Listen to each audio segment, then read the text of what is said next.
Bonjour, bienvenue donc à cette série de vidéos sur la spectroscopie RMN dans le cadre du cours COR 1004 à l'UQTR. Donc, il va y avoir 4 vidéos sur la spectroscopie RMN. Donc, un premier vidéo qui est celui-ci, donc notion de base, donc comment on obtient un signal. Deuxièmement, déplacement chimique qui va nous dire où sortent les pics là, dans le spectre. Troisième va être intégration et multiplicité, donc d'autres éléments qui nous permettent de faire une meilleure assignation. Et le dernier vidéo, donc, mais qu'est-ce qu'on doit mettre dans le rapport, dans nos rapports de labo, dans le cadre de COR 1004, qui est en lien avec la spectroscopie RMN. Donc, dans ce premier vidéo, notion de base, la spectroscopie RMN est une technique très compliquée, donc on n'ira pas dans les profondeurs de l'explication. On va survoler quand même, qui va nous permettre de comprendre un peu d'où vient ce signal-là. Mais soyez pas surpris si vous faites, par exemple, COA 1009, un cours par la suite, où on va vous montrer que ce que j'ai dit là, ben, ça tourne un peu les coins ronds, soyez pas surpris. Mais ça c'est suffisant, je pense, pour ce qu'on a besoin encore, mais 4, et pour comprendre là, un peu pour comment on obtient le signal.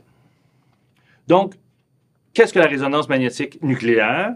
Donc, résonance, OK, ça c'est quoi? Magnétique, il doit avoir un champ magnétique, quelque chose comme ça. Et nucléaire, ça doit impliquer le noyau. OK, donc on a vu dans les vidéos précédentes sur l'infrarouge que l'infrarouge permet d'observer les vibrations. Ça prend nécessairement 2 boules qui vibrent ensemble pour faire vraiment une vibration et obtenir donc un signal infrarouge. Donc ici, ça prend 2 boules, ça prend donc une molécule, ça prend au moins 2 atomes. Alors que la RMN, elle, permet d'observer les atomes. Ça nous donne l'information de façon indirecte sur les liaisons, mais foncièrement, ce qu'on observe, c'est non seulement l'atome, en fait, c'est le noyau de l'atome. Donc, on peut effectuer la RMN sur différents atomes. On pourrait voir en long et en large pourquoi on peut observer ceux-là. On n'entre pas dans le détail ici. De toute façon, celui qui nous intéresse, dans le cas du cours ici, c'est uniquement le H1, donc le proton, l'hydrogène, dans le fond, tout bête, qui est très, très présent en chimie organique. Donc, ça devrait faire l'affaire. On peut aussi observer le carbone 13, le fluor 19, qui sont assez souvent présents en chimie organique, mais qu'on ne touchera pas ici dans le cadre du cours. OK, donc le principe fondamental de la RMN, donc comme je vous dis, pour ici, ça va toujours utiliser le proton, parce que c'est ce qu'on va utiliser dans le cadre du cours. Donc, le noyau du proton, c'est une entité chargée. On a un électron qui tourne autour, mais foncièrement, le noyau, c'est un proton chargé positivement. Le noyau, lui, il tourne sur lui-même, pour des raisons quantiques, donc il tourne sur lui-même. Conséquemment, j'ai une charge qui tourne sur elle-même, ça crée nécessairement un champ magnétique. Probablement des éléments que vous avez vus dans vos cours de physique du cégep ou équivalent. Donc, le champ magnétique ici va être appelé malheureusement H0. Ça ressemble à l'hydrogène, c'est un peu mêlant, oui. Mais H0 ou B0, c'est la même chose. C'est deux sigles qui signifient en fait le champ magnétique. Donc, l'atome d'hydrogène dû à son noyau est comme, dans le fond, une tige aimantée puisque ça crée un champ magnétique. Et on vous montre ici, dans un petit dessin, cette tige aimantée-là, si il n'y a pas de champ magnétique, elle se promène comme on veut, comme un aimant, dans le fond, qui est placé là. Mais si on amène une autre aimant à côté d'elle ou un champ magnétique, l'aimant elle va se mettre dans le champ magnétique. C'est la même chose pour les noyaux. Donc, si vous mettez les noyaux d'hydrogène dans un champ magnétique, à cause du fait qu'ils tournent sur elles-mêmes, que le noyau tourne sur lui-même, et puis que ça crée un champ magnétique, donc ils vont se placer dans le champ magnétique ou contre le champ magnétique, mais évidemment, ça serait les toxicités dans ce cas-là.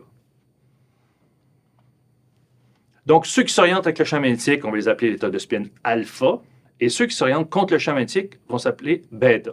Donc, fondamental, le spin du nucléaire va pointer par au-dessus, donc avec le champ magnétique, donc il se place de la meilleure façon possible, ou il reste quand même dans le champ magnétique, mais il va se placer à l'inverse, donc il serait comme à l'état excité. Bon, à l'état excité, il n'y en aura pas tant que ça. L'autre paragraphe, différence d'énergie entre ces deux orientations, elle est vraiment très faible. Et à la température de la pièce, on est quand même 298 degrés au-dessus du 0 Kelvin. Donc, c'est pas vrai qu'il n'y a pas d'énergie. À la température de la pièce, on a l'impression qu'il n'y a pas d'énergie, mais c'est pas vrai, il y en a beaucoup quand même. Donc, entre le niveau fondamental alpha et le niveau excité bêta, à la température de la pièce, il y a tellement d'énergie qu'on a à peu près un mélange 50-50 des deux espèces. 50-50? Ben, oui. Donc, effectivement, si vous avez assez d'énergie, vous allez me dire, mais c'est la température de la pièce. Mais la différence est très faible. Donc, à la température de la pièce, on est presque toujours capable d'aller à l'état excité. Donc, on a un mélange à peu près 50-50 entre l'état fondamental, donc qui pointe avec le champ magnétique, et le spin nucléaire, j'entends, et l'autre moitié qui pointe contre le champ magnétique. OK. On a cet élément-là, qui est notre spin nucléaire. Donc, on voit que RMN, résonance magnétique nucléaire. Donc, on voit le nucléaire qui est là. Ça va, ça vient du spin nucléaire. Magnétique, ben oui, on les met dans le champ magnétique pour qu'ils s'orientent. Et maintenant, résonance, ça vient d'où? OK. Donc, regardons comment on obtient un signal. Donc, vous avez le H0 ici qui représente donc, le champ magnétique, donc le gros champ magnétique. Et vous avez ici les niveaux du spin nucléaire. Donc, à peu près la moitié, vous voyez, j'ai mis alpha et bêta à peu près la moitié. J'en ai mis un de plus alpha ici, juste pour représenter qu'il y a un petit peu plus qu'un 50% de alpha versus bêta. Mais vraiment pas beaucoup. Là. On parle de sur 1 million de trucs, il y en a un ou deux de plus, là, ou quelque chose comme ça. Donc, il y en a un petit peu plus d'alpha, mais pas beaucoup. Donc, à température de la pièce, comme je vous dis, c'est ça qu'on observe. Donc, la moitié avec le champ magnétique et l'autre moitié, un petit peu moins, contre le champ magnétique. Donc, on irradie avec la bonne radiofréquence. Et la bonne radiofréquence, pour exciter, pour passer de l'état alpha à l'état bêta, on n'entrera pas dans le détail. Mais ce que ça prend comme une énergie, c'est une énergie faible, je l'ai mentionné, mais qui est une radiofréquence. Donc oui, une radiofréquence qui est ici un peu, qui est en grande quantité en ce moment, parce que les radios nous envoient un paquet d'informations. Mais évidemment, ça prend la bonne radiofréquence et on s'arrange pour pas que ça soit une radiofréquence de la radio. Donc, une fois qu'on a la bonne radiofréquence, celui alpha peut passer à l'état bêta. Hein? Donc, si on a le bon quanta d'énergie, il peut y avoir un saut de l'état fondamental à l'état excité. Donc, après irradiation, bien, il y a donc plus maintenant. Comme vous voyez, ça, il y en a un petit peu moins, puis passer de ce niveau-là ici à ce niveau-là. Hein? Donc, on en a un de plus maintenant au niveau bêta.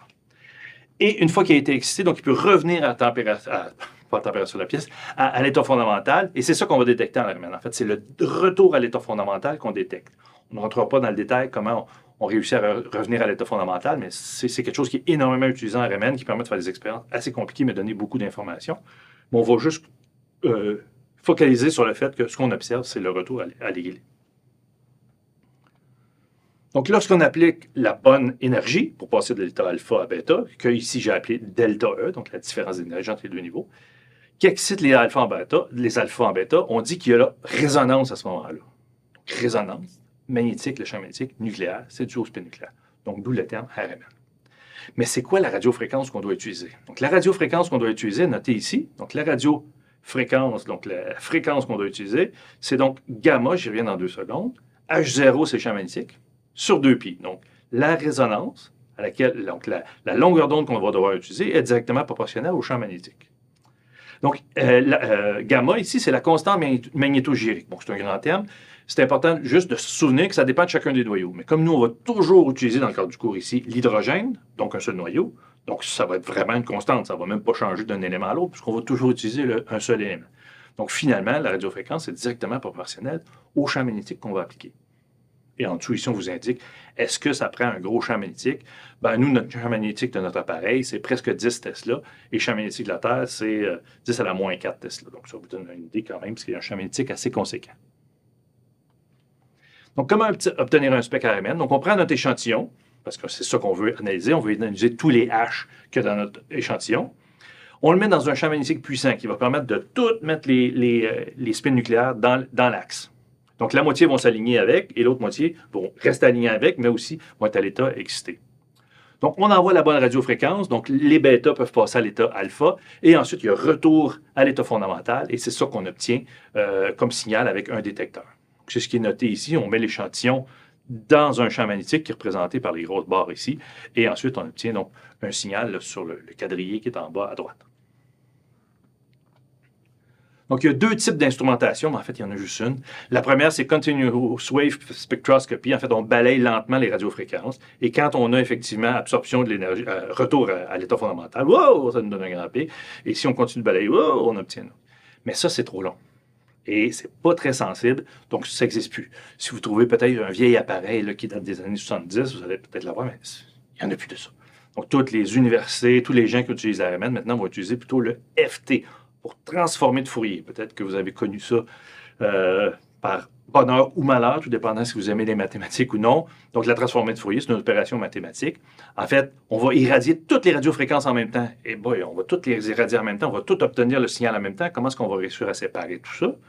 Grâce, justement, à une opération mathématique qui est la transformée de Fourier. Donc, on est capable de tout irradier en même temps et ça va nous donner des pics juste aux endroits où il y a eu effectivement un retour à l'équilibre. Donc, si vous faites le cours COR 1009, vous allez aller plus loin dans cette explication-là. Nous, on n'en a pas besoin de plus là, dans le cadre du cours ici en COR 1004. Donc, l'instrumentation, à quoi ça ressemble? Notre appareil, il ressemble beaucoup à ça, l'appareil sur lequel vous allez prendre vos spectres.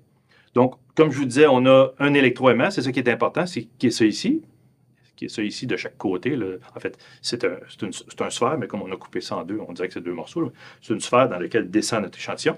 Donc, on a besoin de mettre un champ magnétique. On veut que le champ magnétique soit très constant. Donc, on va dire, ben, on prend un électroaimant, hein, on met du filage autour en bobine comme ça, puis ça crée un champ magnétique, que vous avez probablement vu dans vos cours de physique précédemment, et ça va nous faire un champ magnétique, et on va décharger notre échantillon dedans.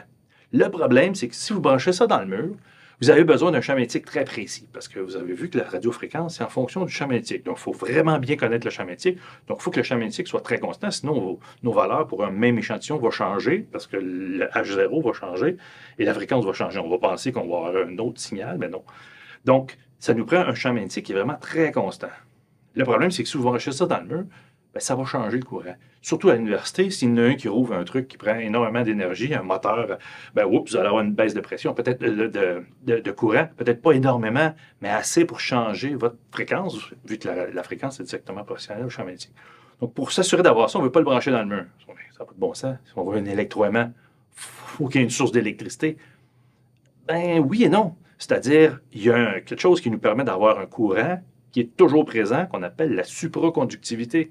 Donc, vous branchez dans le mur, puis vous retirez, mais c'est pas grave, les électrons, s'ils continuent à tourner tout le temps, ça va toujours créer un champ magnétique. Ben non, il y a de la résistance. Là. Des fils de cuivre, une fois qu'on enlève l'électricité, rapidement, à cause de la résistance, il n'y a, plus de courant, là, ça meurt, c'est pas de problème. Donc, pourquoi ça marcherait là? Ben, à cause de la supraconductivité. La supraconductivité, c'est des métaux des alliages qui sont assez complexes. Généralement, il y a souvent du niobium là-dedans. Des alliages qui permettent que le courant, il n'y a pas de résistance dans ces trucs-là. Le problème, c'est que ces matériaux superconducteurs sont très chers, c'est ce qui fait que l'appareil est cher. L'autre chose aussi, c'est qu'ils ne marchent pas à température de la pièce. Ils marchent uniquement à froid. Mais quand je parle à froid, vraiment très froid. En bas de 100 degrés Kelvin. En bas de 100 degrés Fahrenheit. Oui, pas Fahrenheit, Celsius, pardon. Donc, vraiment très froid. Donc, c'est pour ça que notre appareil, en fait, vous avez l'électroaimant ici qui baigne dans quoi? Dans l'hélium liquide. Vous voyez qu'il est à moins 269 degrés Celsius, donc 4 degrés Kelvin. Donc, on est tout près du zéro absolu, où il n'y a plus rien qui bouge. Donc, à cette température-là, notre truc est effectivement superconducteur. Ce qui fait que, en fait, la bobine, on l'a branchée dans le mur, les électrons sont mis à tourner là-dedans, on l'a retiré du mur, et on continue à tourner, il n'y a pas de résistance. Donc, depuis ce temps-là, il tourne. Et là, cet appareil-là n'est pas très vieux, il date de quelques années. Mais l'appareil qu'on avait avant, on s'en est départi, mais le superconducteur marchait encore. Ça faisait 20 ans que les électrons tournaient là-dedans, mais comme il n'y a pas de résistance, donc évidemment, il faut s'assurer qu'il y ait toujours de l'hélium. Parce qu'il n'y a plus d'hélium, ça devient en température de la pièce. On brise notre superconductivité. Il faut faire venir le monsieur de la compagnie qui va rebrancher dans le mur, mais qui va nous charger un gros montant pour faire ça. OK. Donc, l'hélium liquide, ça coûte très cher. Donc, pour éviter que l'hélium liquide s'évapore trop rapidement, on met de l'azote liquide. Donc, ce qui est noté ici, azote liquide, qui est autour, en fait, donc, qui permet juste d'éviter de perdre de l'hélium trop rapidement, parce que ça coûte vraiment très cher. Donc, c'est à peu près ça, en gros, le truc. Et vous avez ici la sonde, en fait. C'est dans la sonde qu'on envoie la radiofréquence et qu'on obtient la radiofréquence qui est liée au retour à l'équilibre, dans le fond. C'est ça qui nous permet d'obtenir notre signal, en fait. OK. On vient de comprendre à peu près comment ça fonctionne. On a surtout compris que la radiofréquence est fonction du champ magnétique. La radiofréquence, c'est ça qu'on veut obtenir de notre signal RMN. Mais et la phrase qui est là, donc si tous les H ont besoin de la même fréquence pour résonner, ben on veut qu'ils soient dans le même champ magnétique. Donc, ils vont avoir la même radiofréquence. Ça sert à quoi cette technique-là? Parce que tous les H vont donner juste un signal. Mais dans une molécule organique, finalement, la seule information que j'aurais, c'est que dans cette molécule organique-là, j'ai des H. C'est pas utile, parce qu'il y a des molécules organiques qui ont tous des H ou à peu près. Puis de toute façon, l'infrarouge, on a vu que généralement, il va nous donner de l'information sur à savoir s'il y en a ou non. La RMN va même pouvoir mieux nous dire où elle est dans la molécule. Ah bon? À première vue, avec les premiers éléments qu'on a vus là, ça semble pas super bon, cette technique-là, franchement, parce qu'on va juste savoir qu'on a des H. En fait, la phrase, elle n'est pas fausse, mais elle oublie un élément. C'est que le champ magnétique local, qu'un H vit vraiment, c'est oui le gros champ magnétique H0, qu'on a fait en sorte pour qu'il soit en ligne droite avec ou contre le champ magnétique, mais il y a l'existence d'autres champs magnétiques locaux qui sont dus à quoi? Au mouvement des électrons des atomes. Ben, tout à l'heure, je vous ai dit que pourquoi on obtient un signal, parce qu'on a un spin nucléaire. On a un noyau qui tourne sur lui-même, donc qui crée un champ magnétique. Ben, OK, moi je suis un noyau, je regarde ça, je me place, j'ai un spin nucléaire, je me place dans le champ magnétique, dans le H0 finalement, Mais à moins d'être H tout seul, ça n'existe pas, généralement c'est H2, mais même si j'étais H2, donc de toute façon c'est pas intéressant, H2, on veut une molécule organique, donc il y a quand même plusieurs atomes. Donc à côté de mon H, il va y avoir quoi? Il va y avoir des C, des O, des azotes, d'autres H, du chlore, du fluor, toutes sortes d'affaires. Là-dedans, il y a quoi? Il y a des noyaux qui tournent. Là-dedans, il y a quoi? Il y a des électrons qui tournent. Donc, tout ça, ça crée des champs magnétiques. Donc, foncièrement, le champ magnétique que moi, je veux ressentir en tant que proton, oui, ça va être l'âge 0, mais pas exactement l'âge 0. Ça va être l'âge 0 additionné d'un champ magnétique ou soustrait d'un champ magnétique, tout dépendant de ce que j'ai dans mon affaire. Donc, si je suis ailleurs dans ma molécule, donc, imaginons que je suis à un endroit où j'ai beaucoup d'atomes autour qui me donnent des électrons. Donc, ils vont me cacher le champ magnétique. Donc, on va dire qu'il va nous blinder du champ magnétique. Donc, moi, je suis un H, je ressens un champ magnétique. Là, autour, j'ai des groupements donneurs d'électrons. Donc, ils vont me cacher. Donc, les groupements donneurs, comme si ça faisait un gros nuage qui me cache le soleil, dans le fond. Donc, ils vont me cacher le champ magnétique. Je ne vais pas ressentir le même champ magnétique. Même chose, si j'ai un autre H, je suis un autre H. Et là, autour, j'ai plutôt des atomes qui tirent les électrons, parce qu'ils sont électroattracteurs. Bon, ils tirent les électrons, donc ils vont m'enlever des électrons, ils vont m'enlever des nuages, je vais mieux voir le soleil, le champ magnétique, donc je ne vais pas ressentir le même champ magnétique. Donc, en fonction de ce qu'il y a autour, je ne vais pas ressentir le même champ magnétique. Et on l'a vu, la fréquence, c'est en fonction du champ magnétique. Donc, si le champ magnétique que je ressens, il est légèrement différent, je vais avoir une radiofréquence légèrement différente. Chacun des H différents, selon leur environnement, s'ils ont un environnement magnétique différent, en fonction de s'il y a des électrons qui sont donnés, poussés ou attirés, ça va donner des radiofréquences légèrement différentes. Donc, chacun des H différents, magnétiquement différents qu'on appelle, vont donner des signaux différents. Ah ben là, c'est pas mal plus puissant, là, parce que chacun des H différents va nous donner un signal, pas juste un signal, comme je disais au départ. Donc, selon l'environnement, c'est ce que je répète ici, là, je vais sentir des H0 différents. Donc, par exemple, pour notre champ magnétique de 9,4 Tesla, les protons, en général, vont résonner à 400 millions de Hertz. Donc, il faut envoyer un signal de 400 millions de Hertz. Il n'y a pas de chaîne radio à 400 millions de Hertz. Selon l'environnement, est-ce que cette valeur va varier beaucoup? Pas tant que ça, mais c'est pas grave, l'appareil est capable de détecter. Donc, il va varier à peu près entre 400 millions et 400 millions 5600 Hertz. Vous voyez que par rapport à 4 millions, ça fait... C'est une petite fenêtre de 5600 Hz, mais pas de problème, on est capable vraiment de séparer ces signaux-là. OK. Donc, sachant que la radiofréquence est fonction du champ magnétique, un même H analysé dans deux aimants différents va donner deux radiofréquences différentes. On se rappelle, fréquence, fonction du champ magnétique, et en fonction de s'il y a des atomes autour qui tirent les électrons. Mais si mon champ magnétique de base, ce n'est pas 9,4 Tesla comme sur notre appareil, mais c'est complètement d'autre chose, par exemple, 2 fois plus, 18, ben, la radiofréquence ne sera pas de 400 millions de Hertz, ça va être 800 millions de Hertz, 2 fois plus. Fait que si moi, je prends exactement la même molécule, ça me donne un pic à tel endroit, 400 millions de Hertz, et mon chum dans l'autre université, lui, il prend exactement la même molécule, et là, il me dit « Ah, moi, j'ai pris mon spec, j'ai fait la même affaire que toi, ça a l'air bien beau, j'ai un truc à 800 millions de Hertz. » Ah ben non, tu n'as pas la même molécule que moi. « Ah, attends une minute, c'est pas le même appareil. Oh mon Dieu, attends une minute, OK, il faut faire des conversions. » Pour éviter de faire ces conversions-là, chaque fois, on s'est donné une unité de mesure qui est exempte, si on veut, de l'appareil. J'y arrive. Donc, les chimistes ont décidé de se donner une unité plus universelle que ce que je viens de vous dire, que la radiofréquence, qui change en fonction du champ magnétique, c'est le déplacement chimique qu'on appelle. Déplacement chimique, et donc, vous voyez que c'est une fréquence, une différence de fréquence, sur une fréquence de base fois 10 à la 6, parce que c'est des parties par million. Donc, 10 à la 6, 1 million.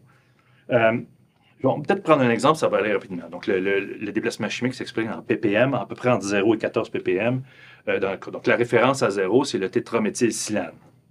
Donc, le tétraméthylsilane, c'est la molécule suivante. Donc, CH3, CH3, CH3 et CH3. Donc, ça, c'est le tétraméthylsilane, c'est notre référence. Pourquoi on a choisi ça? Mais pour plusieurs choses. Premièrement, vous voyez que la molécule est complètement symétrique, donc tous les H qui sont là donnent exactement le même signal. Hein, on a 4 signaux, et sur chacun des carbones, ça tourne aussi. Donc, chacun des 12 hydrogènes qu'il y a là donne un seul signal. Conséquemment, même si j'en mets très peu, ça va donner un grand pic, parce que les 12 donnent le même signal. En plus, c'est un truc qui est volatile. Donc, ça peut être intéressant. Si quand on a fini notre spec, on va juste à l'évaporateur rotatif. Enfin, on peut distiller aussi si on n'a pas l'évaporateur. Et on s'en est débarrassé. Donc, on peut retrouver notre molécule qu'on est en train d'étudier. L'autre avantage, c'est qu'il sort à un endroit dans le spec entre 0 et 14. En fait, il sort à 0. C'est lui qu'on a mis à 0 ppm. Il n'y a pas grand-chose d'autre qui sort à cet endroit-là. Donc, on a la référence qui sort un peu tout ça. Ça, c'est notre référence de le tétraméthylsilane. OK, donc ça va être notre référence. OK, donc comment est-ce qu'on marche avec cette affaire-là de ppm? C'est quoi l'avantage? Peut-être enlever notre tétraméthylsilane pour mieux voir tout le reste. OK, donc on a un exemple de résonance ici, par exemple. C'est un exemple. À 400 millions 400 Hz sur un appareil dont la fréquence de base, donc 400 millions finalement, c'est la fréquence de base. OK, donc le déplacement chimique, ça va être quoi? Le déplacement chimique, ça va être delta nu sur nu0 fois 10 à la 6, c'est la même chose que j'avais tout le temps. Ça veut dire quoi, delta nu? Ça veut dire la valeur que j'observe, moins la valeur de base là, du champ magnétique, qu'on a dit que c'était 400 millions parce que c'est 9,4 Tesla. Donc, lui, il sort un peu différemment parce que, bon, il y a des électrons, des noyaux qui tournent autour, qui changent le champ magnétique. Donc, 400 millions 400 moins la valeur de base, sur, encore une fois, la valeur de base, fois 10 à la 6. On voit qu'on a des valeurs de millions, c'est pour ça qu'on multiplie par 1 million. OK, donc 400 millions 400 moins 400 millions, ça donne 400. Sur 400 millions, donc 1 fois 10 à la 6. Donc 400 sur 400 millions, ça donne 1 sur 1 million, fois 1 million, donc ça donne 1. Et on l'appelle partie par million parce que c'était 1 sur 1 million qu'on a multiplié par 10 à la 6. Donc une partie par million. L'avantage, c'est qu'on voit que ici, comme on est toujours en train de soustraire la référence, mais si je le mets dans 800 millions, je vais avoir 800 millions 800. Le truc qui va sortir à 800 millions 800, la même chose. Moins 800 millions sur 800 millions, ça va aussi donner un ppm. Donc, c'est ça l'avantage. On peut jouer avec ça. En fait, on va toujours avoir, selon l'appareil, que j'ai pris un tout petit appareil que la résonance de référence est 60 millions versus un autre qui est 1000 millions. Ça n'existe pas 1000 millions. Oui, ça existe maintenant 1000 millions. Ça va toujours donner, ce pic-là va toujours sortir à un ppm. C'est pour ça que les valeurs qu'on va toujours trouver pour le déplacement chimique, ça va être en ppm. Donc voilà, c'est déjà mentionné. OK, donc on arrive déjà à la fin pour ce petit bout-là. Donc, on commence à peut-être parler des déplacements chimiques. Donc, comment on peut s'en servir de ça pour assigner et trouver qu'on a la bonne molécule? Bon, on va le voir dans la prochaine vidéo.